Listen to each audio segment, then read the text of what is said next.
હવે વિદ્યાર્થી મિત્રો આગળ અચળ પ્રવેગી ગતિના સમીકરણોનો ઉપયોગ કરી કેટલાક ઉદાહરણો આપણે જોઈએ. ઉદાહરણ 3.3 કલન શાસ્ત્રની રીતનો ઉપયોગ કરીને નિયમિત પ્રવેગી ગતિના સમીકરણો મેળવો. હવે આમાં વિદ્યાર્થી મિત્રો તમારી પાસે સંકલન અને વિકલનની કેટલીક સમજ હોવી જોઈએ, તો આ દાખલાની અંદર તમને વધારે સમજણ પડશે. તત્કાલીન પ્રવેગ. પ્રવેગ એટલે વેગમાં થતો ફેરફારનો સમય દર. તો આપણે તત્કાલીન પ્રવેગ લખીએ છીએ પ્રવેગ a બરાબર dv ભાગ્યા dt. વેગમાં થતો ફેરફારનો સમય દર. આ સમયગાળો બહુ સૂક્ષ્મ છે. ડેલ્ટા t ટેન્ડ્સ ટુ 0 ત્યારે આપણને જે પ્રવેગ મળે એને આપણે તત્કાલીન કહીએ છીએ. a બરાબર dv ભાગ્યા dt. સમયગાળાને પ્રવેગ સાથે ગુણાકારમાં લઈ જઈએ તો dv બરાબર a dt આવું સમીકરણ મળશે. વેગમાં થતો ફેરફાર બરાબર પ્રવેગ ગુણ્યા સમયમાં થતો ફેરફાર. અચળ પ્રવેગી ગતિ હોવાથી પ્રવેગ અચળ છે. હવે વેગમાં કેટલો ફેરફાર થાય તો આગળ થિયરીમાં આપણે જોઈ ગયા કે t બરાબર 0 સમય પદાર્થનો પ્રારંભિક વેગ v બરાબર v0 અને t બરાબર t સમય પદાર્થનો અંતિમ વેગ v બરાબર. એટલે વેગમાં v0 માંથી v જેટલો ફેરફાર થાય. v0 માંથી વેગ v થાય અને સમય 0 માંથી t થાય. એટલે ડાબી બાજુ v0 થી v સુધી અને જમણી બાજુ 0 થી t સુધી સંકલન કરવું પડે. તો આ સમીકરણમાં બંને બાજુ સંકલન કરીએ તો અહીંયા સંકલનની લિમિટ થશે શરૂઆતનો વેગ v0 t સમય વેગ v into dv is equal to સંકલન શરૂઆતનો સમય 0 t a dt. હવે પ્રવેગ અચળ હોવાથી એને આપણે સંકલનની બહાર મૂકી દઈએ તો ડાબી બાજુ સંકલન v0 થી v dv is equal to પ્રવેગ a સંકલન 0 થી t dt. હવે મિત્રો આનું સંકલન કરતા તમને આવડવું જોઈએ. તો સંકલન માટે સંકલનના સૂત્રનો આપણે ખાસ ઉપયોગ કરીએ છીએ. સંકલન x ની n ઘાત dx is equal to x raised to n plus 1 upon n plus 1. આનો મોટા ભાગે આપણે સંકલન કરતી વખતે ઉપયોગ કરીએ છીએ. તો અહીંયા x ની n ઘાત હોય તો સંકલન એનું થાય x raised to n plus 1 upon n plus 1. તો અહીંયા x ની એક ઘાત હોય x ની એક ઘાતનું સંકલન સૂત્ર પ્રમાણે તો x ની 1 plus 1 upon 1 plus 1 એટલે x ની એક ઘાત dx એટલે કે x dx નું સંકલન x વર્ગ by 2 થાય. આની જગ્યાએ સંકલન dx હોય, અહીંયા કશું જ ના હોય, આપણે 1 લખી શકીએ અને 1 એટલે x ની 0 ઘાત માટે સંકલન x ની 0 ઘાત dx. હવે આનું સૂત્ર પ્રમાણે સંકલન કરીએ આપણે તો x raised to 0 plus 1 upon 0 plus 1 ઉપર x raised to 0 plus 1 એટલે x ની એક ઘાત નીચે 0 plus 1 એટલે 1 એટલે સંકલન dx હોય તો સૂત્ર મુજબ એનું સંકલન x થાય અને સંકલન x dx હોય તો એનું સંકલન x વર્ગ by 2 થાય. આ સૂત્ર મુજબ સંકલનનું સૂત્ર મિત્રો યાદ રાખીશું જેનો ઉપયોગ આપણે અહીંયા કરીશું. તો અહીંયા સંકલન dv તો આનું સંકલન થાય v. અહીંયા સંકલન મૂકી દઈએ v સંકલનની મર્યાદા લિમિટ્સ v0 થી v is equal to a સંકલન dt તો સંકલન dt બરાબર t થાય. આ સૂત્ર સંકલન dv હોય તો v લખાય, સંકલન dt હોય તો t લખાય. તો અહીંયા સંકલન dt અહીંયા સંકલન થશે t લિમિટ 0 થી t. હવે લિમિટ મૂકી દઈએ તો પહેલી લિમિટ v તો v ની જગ્યાએ v વચ્ચે માઈનસ v ની જગ્યાએ v0 તો v માઇનસ v0 બરાબર a, પહેલી લિમિટ t માઇનસ બીજી લિમિટ 0, v માઇનસ v0 બરાબર at, એટલે કે v બરાબર v0 પ્લસ at. તો અચળ પ્રવેગી ગતિનું સમીકરણ પહેલું v બરાબર v0 પ્લસ at. હવે અચળ પ્રવેગી ગતિનું બીજું સમીકરણ આપણે મેળવવું છે. તો બીજું સમીકરણ મેળવવા માટે t સમયે પદાર્થનો તત્કાલીન વેગ તો લખાય v બરાબર dx ભાગ્યા dt, સ્થાનમાં થતો ફેરફારનો સમય દર. વેગ સમયગાળો ટેન્ડ્સ ટુ 0 છે, તત્કાલીન વેગની વાત કરીએ છીએ આપણે, જેને વેગ કહીએ છીએ. તો v બરાબર dx ભાગ્યા dt, સમયગાળાને વેગ સાથે ગુણાકારમાં મૂકી દઈએ તો પદાર્થનું સ્થાનાંતર dx બરાબર v dt, આવું સમીકરણ. હવે શરતો આગળ આપણે લખેલી છે. t બરાબર 0 સમયે પદાર્થનું શરૂઆતનું સ્થાન x0 લઈએ, t બરાબર t સમયે પદાર્થનું અંતિમ સ્થાન x બરાબર x. તો સમય 0 થી t અને સ્થાનાંતર x0 થી x માટે આ સમીકરણની ડાબી બાજુ x0 થી x વચ્ચે, જમણી બાજુ 0 થી t વચ્ચે સંકલન કરવું પડે. તો ડાબી બાજુ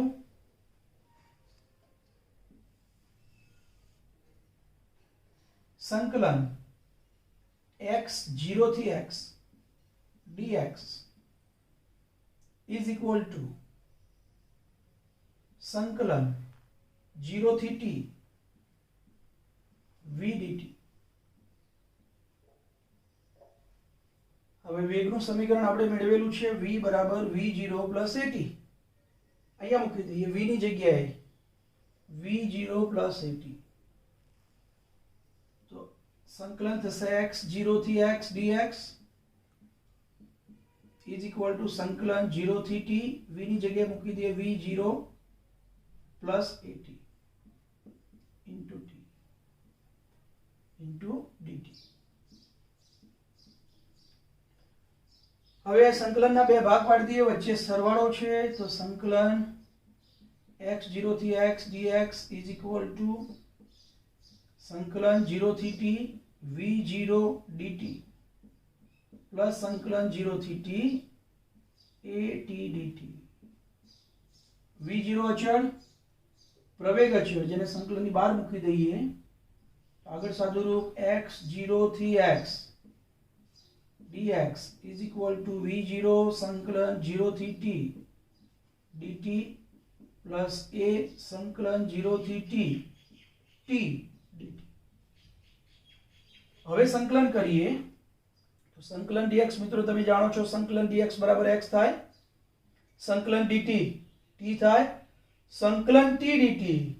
તો અહીંયા સંકલન x dx, તો x નું સંકલન x2/2, તો સંકલન t dt હોય, અહીંયા સંકલન t dt. તો આનું સંકલન થાય સૂત્ર મુજબ t²/2, તો આનું સંકલન થશે t²/2. તો હવે આગળ સાદુરૂપ આપીએ.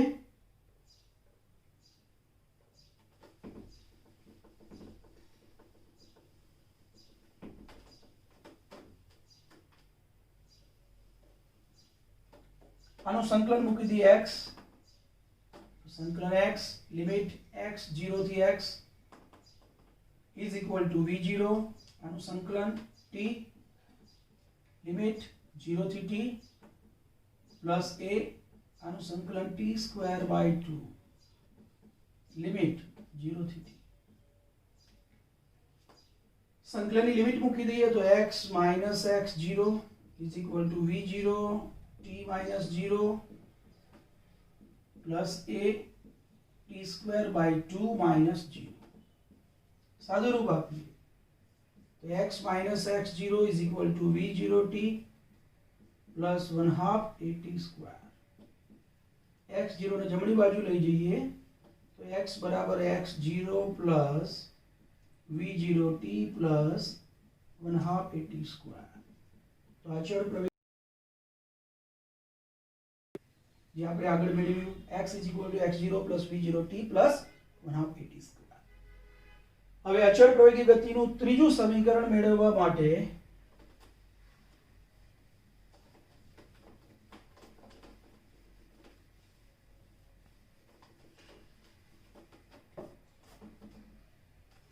टी સમયે તત્કાલીન પ્રવેગ એ બરાબર dv ભાગ્યા dt.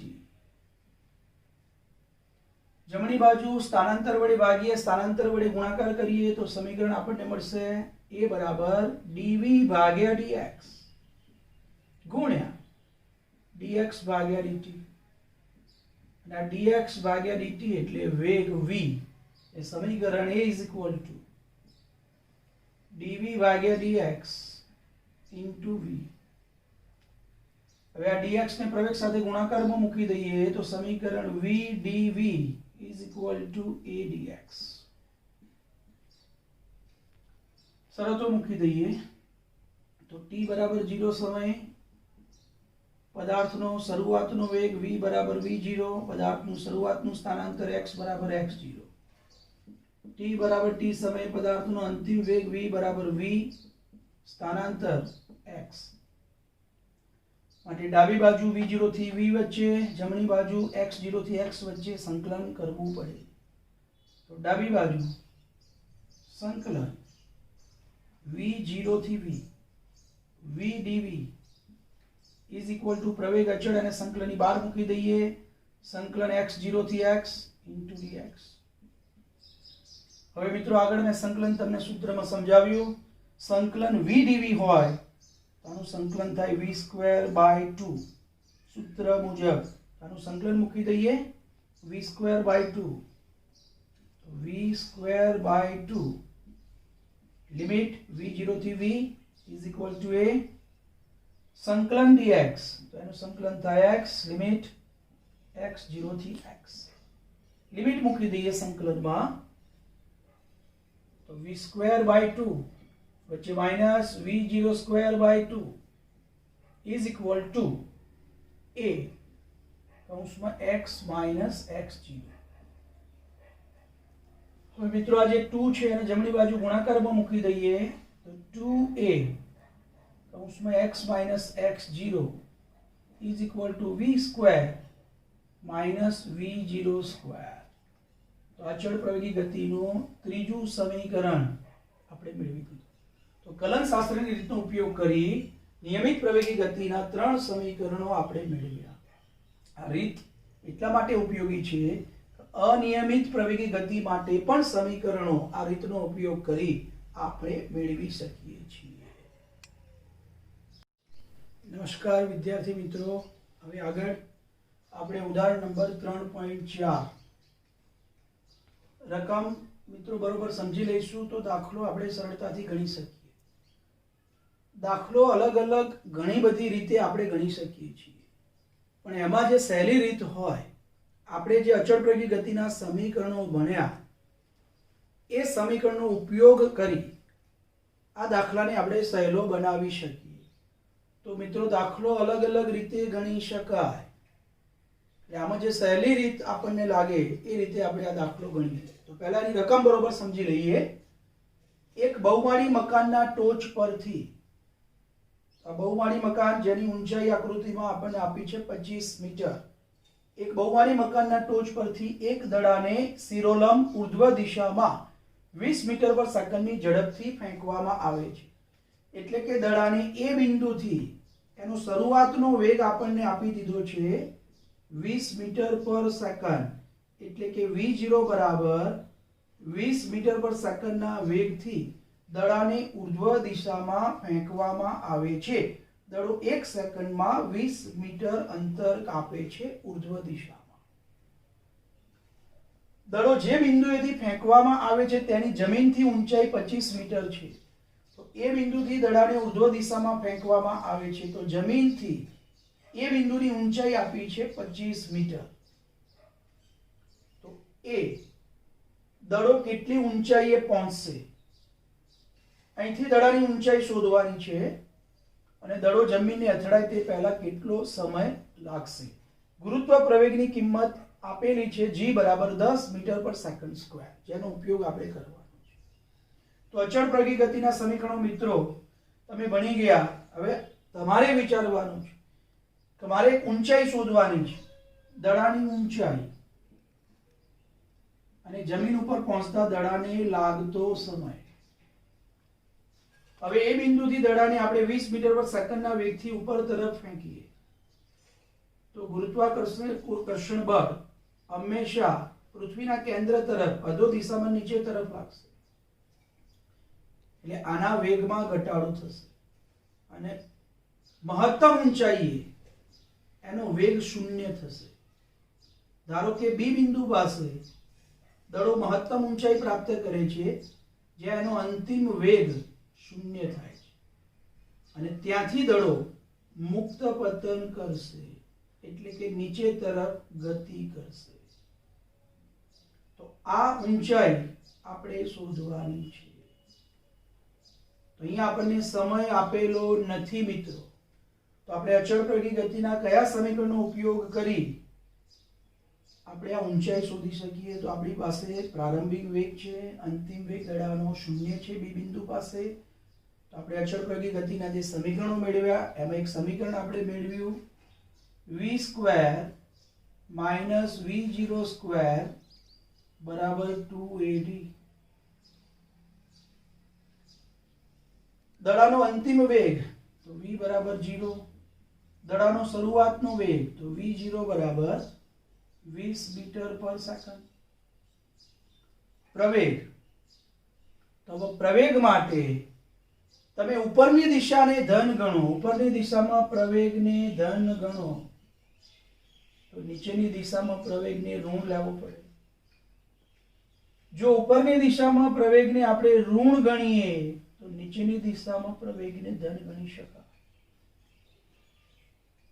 આ આપણા હાથમાં છે કે ધન અને ઋણ નિશાની કઈ લેવી, એટલે આમાં કન્ફ્યુઝન ના થાય એ ખાસ ધ્યાનમાં રાખવાનું.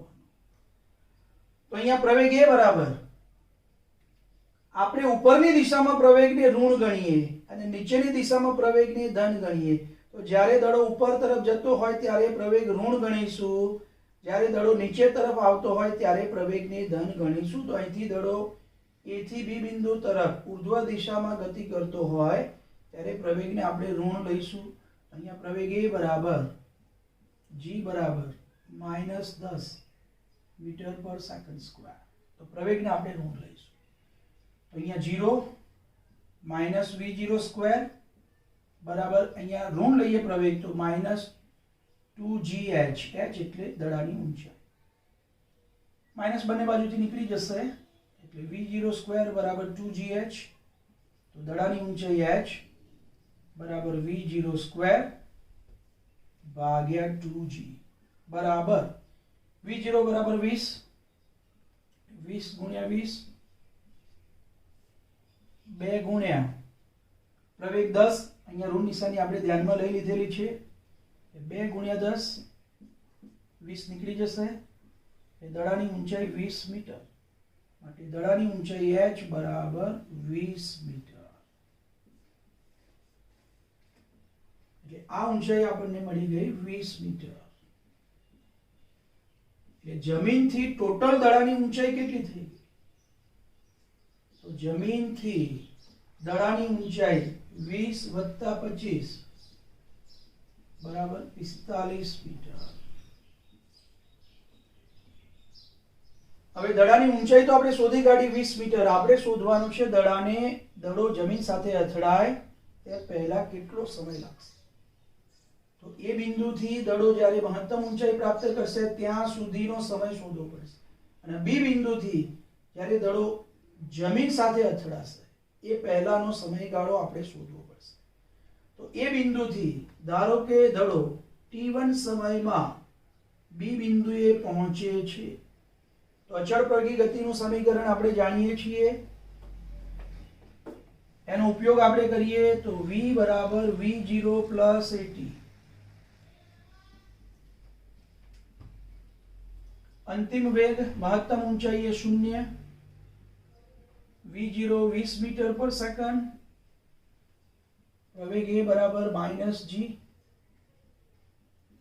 10 મીટર પર સેકન્ડ સ્ક્વેર અને સમય t બરાબર t1 લઈએ તો 0 is equal two v0 minus gt1 એટલે કે gt1 બરાબર v0 એટલે કે t1 બરાબર v0 ભાગ્યા g બરાબર 20 ભાગ્યા 10 t1 બરાબર 2 સેકન્ડ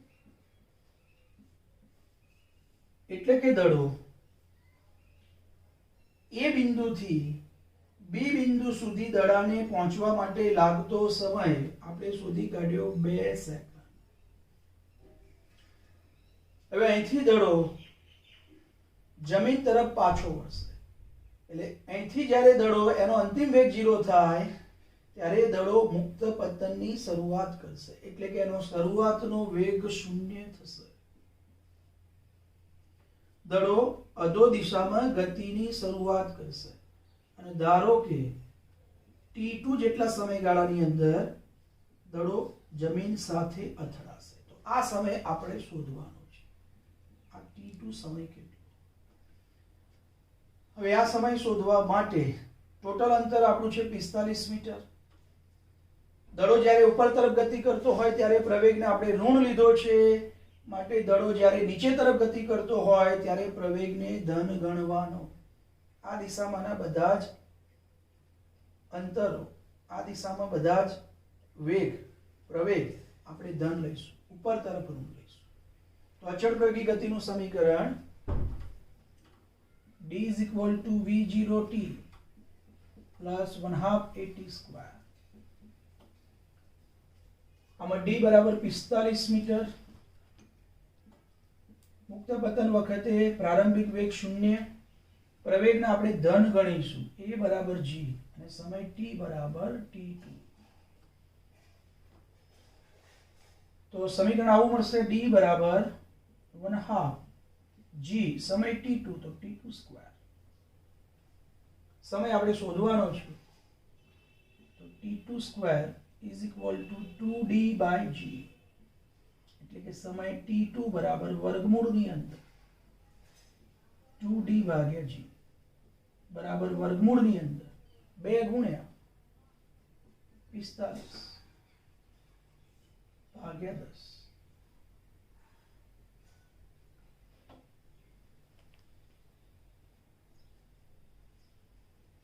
તો 2 ગુણ્યા 45 ભાગ્યા 10 આનું સાદું રૂપ આપ તો 5 દુ 10 9 પંચુ 45 સમય t2 બરાબર વર્ગમૂળમાં 9 બરાબર 3 સેકન્ડ. તો સમય આપણને મળી ગયો t2 બરાબર 3 સેકન્ડ એટલે કે દડો બી બિંદુએથી t2 બરાબર 3 સેકન્ડના સમયગાળામાં જમીન સાથે અથડાશે.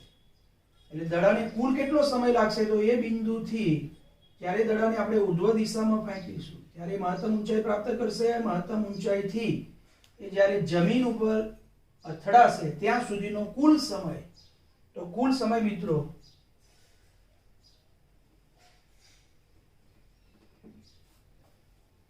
દડાને લાગતો કુલ સમય t બરાબર t1 plus t2. therefore t બરાબર t1 સમય આપણે શોધી કાઢ્યો એથી બી બિંદુ સુધી 2 સેકન્ડ અને બી બિંદુથી જમીન સુધી લાગતો સમય 3 સેકન્ડ. therefore t બરાબર 5 સેકન્ડ. તો દડો જમીનને અથડાય તે પહેલા 5 સેકન્ડનો સમયગાળો લાગશે.